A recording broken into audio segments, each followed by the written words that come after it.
there are so many reasons why I got into teaching. One of the best things is the light bulb moment. When you see a pupil suddenly understand something, that's really, really special. Every child is so full of potential, and the thing that makes me proudest to be a teacher is seeing them realise what they are capable of. I don't think any other job can give you the same satisfaction. That's why I chose to teach. You could get £26,000 tax-free to train. Search, apply to teach. Selected subjects only, subject to eligibility. Gamertag Radio presents E3 2017 coverage. Hosts Danny Pena, Paris Lilly, and Peter Toledo are direct from the convention center floor. Here we go. All right, this is Peter here with Gamertag Radio, and I'm here with Steve from Fullbright Studios. Thanks for taking the time to talk to me. Yeah, absolutely. Thanks for having me. All right, so I just had an experience, we'll call, playing your game Tacoma.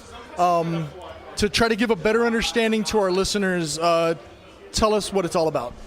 Well, Tacoma is a story game about exploring a space station after it's been evacuated by its crew. So you've been sent there by the company that runs the station to retrieve the AI and return it to them. And as you explore, you're finding evidence around the station. You're finding these 3D recordings of what happened to the crew before they were evacuated that tells you more about what you were really called here for, what the company's involvement really was, and basically the mystery of why this place is abandoned now. Okay, so I noticed, one of the first things I noticed when you start the game is you log in, Amy was the name of the character, and I loved how you've got a little bit of diversity thrown in there, because every game it's always the guy that's coming to save the world.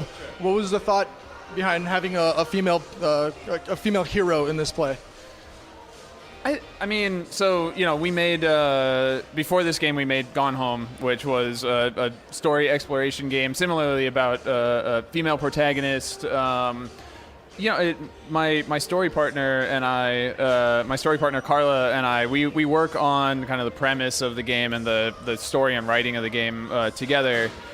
I think that we're both, I don't know, there's some things that you do for a specific concrete reason as a storyteller, like, okay, this plot point needs to be more clear, or that, we need to get this part of the characterization across. And some things I think you just kind of go by your gut, and you're like, I think we feel like telling this more from, Sam Greenbrier, the teenage girl's perspective, or, it's interesting that in Tacoma you're basically playing this engineering contractor. You're this kind of space technician, and in Tacoma,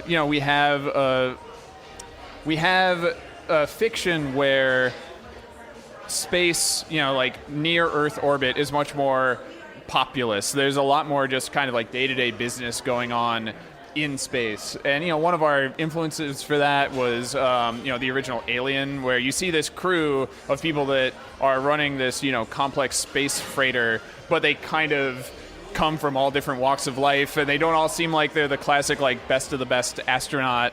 And so for us, we wanted to really, like you were saying, have that diversity in our crew of both, like, the demographics they represent, but also what their backgrounds are, where they come from, and kind of express all these different kinds of people's varied experience in this, like, very kind of high-tech, almost like, like none of us have lived this reality before, and seeing how people from all these different perspectives react to the situation that they're in is really interesting to us, versus kind of like what you're saying, kind of the default of like, well, here's the kind of person that you have as the main character in a video game. Go, it's like, can we think about what else it could be? Exactly. It's always, let the guy come to the rescue.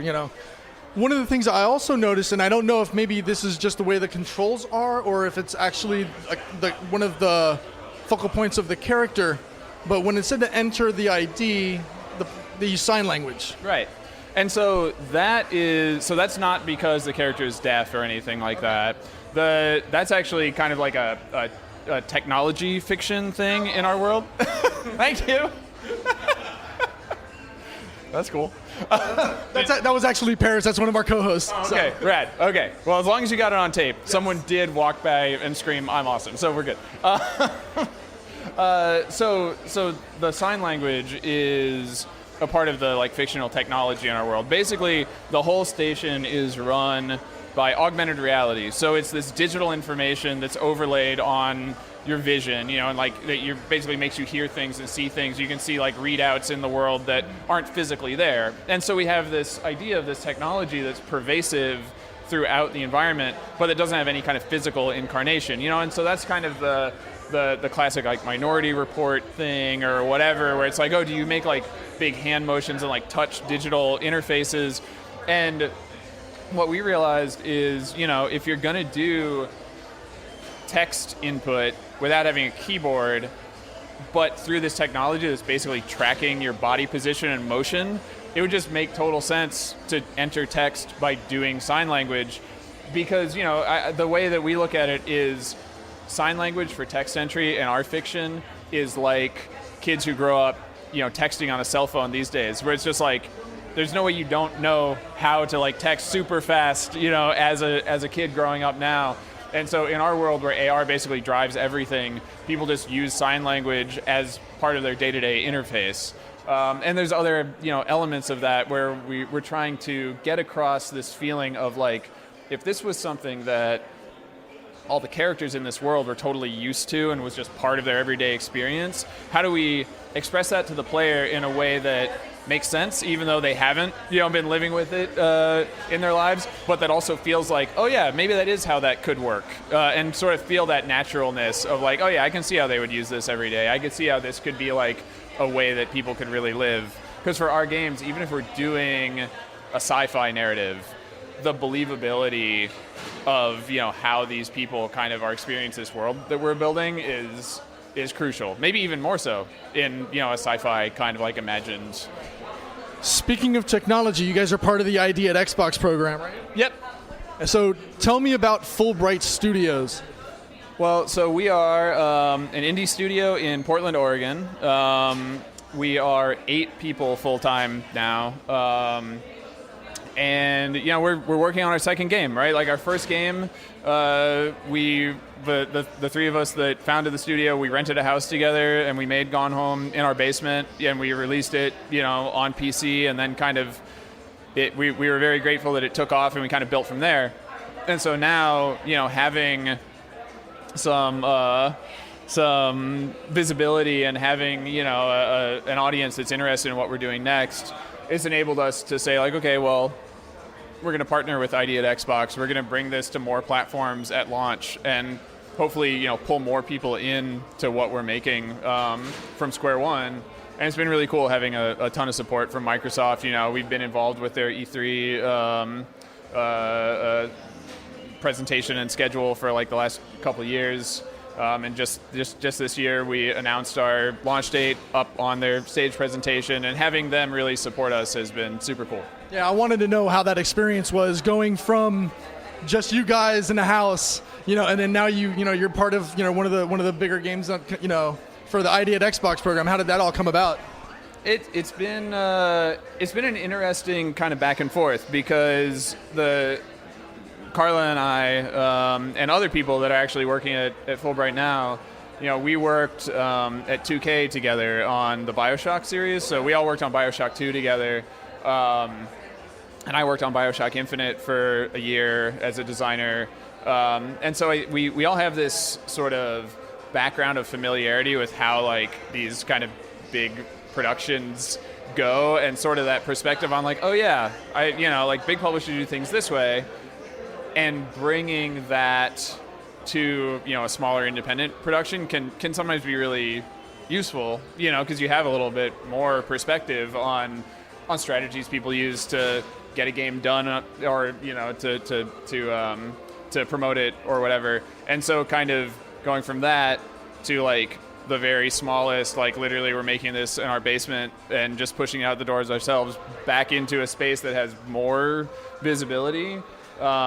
It's really interesting, right? Because like at a big like publisher-owned studio, there's a ton of stuff that happens that you don't even have to know about. You're just like, well, we make the game, and it's somebody else's job to get it out there and like get it through certification and all that kind of stuff. And then when you're making a very, very small game, you're sort of like, well, we made this, we upload it, hope people like it. And now we're back in that middle ground where we're hitting more platforms. We're kind of, being able to reach a larger audience from the get-go, but also we're now discovering like, oh, and here's all that other stuff that you have stuff to we do. never had to do. And now we have to do it. So, there's been interesting challenges, but we're really glad that, we're able to make something that I hope that a lot of people are going to be able to actually like have access to and kind of experience when it's released in just a couple of months.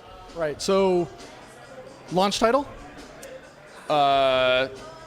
Is it launching with Xbox One X, or is it launching independently of itself but within the Xbox family? It's launching on Xbox One and PC on August 2nd. So it's going to be out before the Xbox One X is available. And then we'll be working on seeing what we can do with our Xbox One X dev kit to enable either better performance or sharper graphics on that hardware. But we got to get the Xbox One version done first, and then we're going to go from there. Right, yeah, kind of like the chicken before the egg concept. Yeah.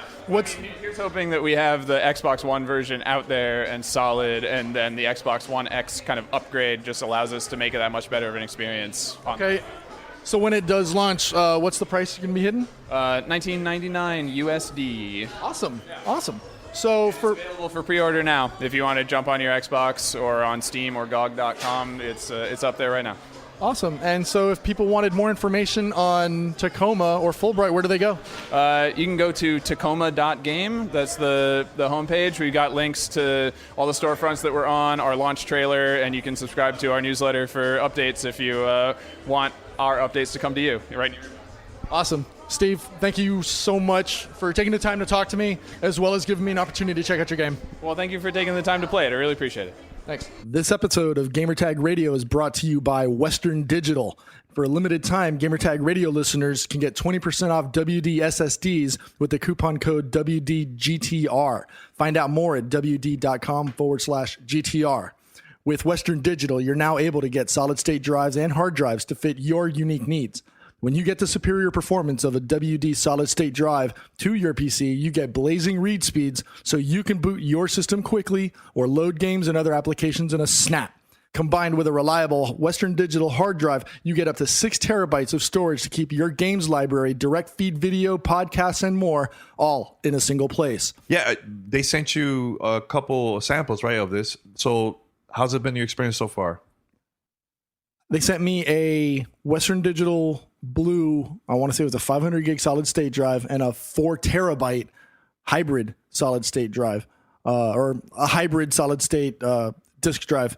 So in my experience, I've always done a combination because you take advantage of the performance of a solid state drive within your computer, and then you take advantage of the additional capacity that the solid state hybrid drives can give you, along with with a larger cache package inside of the solid state hybrid drive. So it's something I've always taken advantage of, and I highly recommend that our listeners do so as well. Take advantage.